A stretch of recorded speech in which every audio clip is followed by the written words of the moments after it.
مجھے پڑھائی کا قطن شوق نہیں تھا، میرے بیٹے کو قطن شوق نہیں تھا، اور یقین جانے کیونکہ اب میں اس شعبے میں ہوں اور اتفاق سے ریڈنگ کی عادت تو کیا، اب اس کے بغیر نیند نہیں آتی. اور میرے بیٹے کو جب میں نے دیکھا کہ وہ اس حالت میں 18 سال کا تھا اس وقت، میں ایک دن شام کو گھر پہنچا اور میں نے دیکھا کہ وہ بیٹھا ہوا ہے برآمدے میں. میں اس کے پاس گیا اور کہا بیٹا کل کیا کریں، کل تو چھٹی کا دن ہے. سوچا نہیں. تم دن کیسا رہا؟ ٹھیک تھا.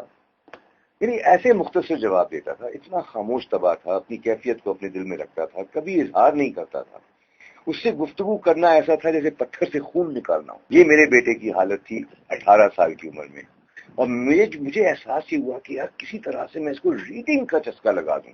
اور جو فارمولا میں نے استعمال کیا الحمدللہ 3 مہینے کے اندر وہ چپ نہیں ہوتا. اور وہ کیا تھا کہ بھئی تم دن میں یہ بتاؤ بیٹا تمہیں اپنے باپ سے پیار ہے؟ اس نے کہا. میں کہا ایک ایسا کام کرو گے جو بہت آسان ہے اور صرف آدھے گھنٹے کے لیے روز. آسان بھی ہوگا اور آدھے گھنٹے روز. بالکل کروں گا. پھر اس کو فکر ہوئی کہ میں نے کس چیز کو ہاں کر دی ہے تو کیا کرنا ہے. تو اس کے سامنے میں نے ایک موٹی سی کتاب رکھ دی، وار اینڈ پیس، جو کہ 800 صفحے پہ ہے اور بہت ہی گہری اور پیچیدہ کتاب.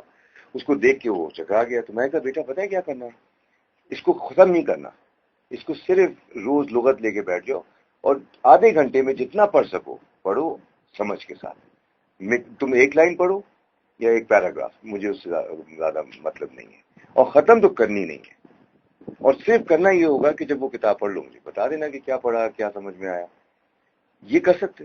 اچھا ختم نہیں کرنی، جب اس کے اوپر سے وہ بوجھ ہٹا کہ ختم نہیں کرنی، اور جتنا بھی ایک لائن بھی اگر پڑھ لے آدھے گھنٹے میں. اور میں کہا اگر میں نے دیکھا نا کہ تم آدھے گھنٹے سے 1 منٹ بھی اوپر جا رہے ہو تو میں ناراض ہو جاؤں گا. پھر اچھا یعنی کہ او واو یہ تو ایزی ہے. بس اس چکر میں جناب اس نے الحمدللہ پڑھنے کی ایسی عادت بنائی ہے. آج وہ ٹورانٹو میں ہے اور وہاں پر یونائٹڈ وے این جی او ہے، ان کے ساتھ فنڈ ریزنگ کا کام کر رہے ہیں. اینڈ ماشاء اللہ he is making his own life. اس نے مجھے دادا بنا دیا. میں یہ دوں گا کہ ریڈنگ کیونکہ ہمارا موضوع ہے اور اللہ تعالیٰ بھی چاہتا ہے کہ ہم اپنے ذہن کو کھولیں اور کانسیپٹس بڑھائیں اور سوچ کو بہتر کریں ریڈنگ کے ذریعے. تو آپ نے یہ سنا ہوگا صحبت کا اثر، اور اچھی صحبت آپ کو آسانی سے کہاں مہیا ہوتی ہے کتابوں میں.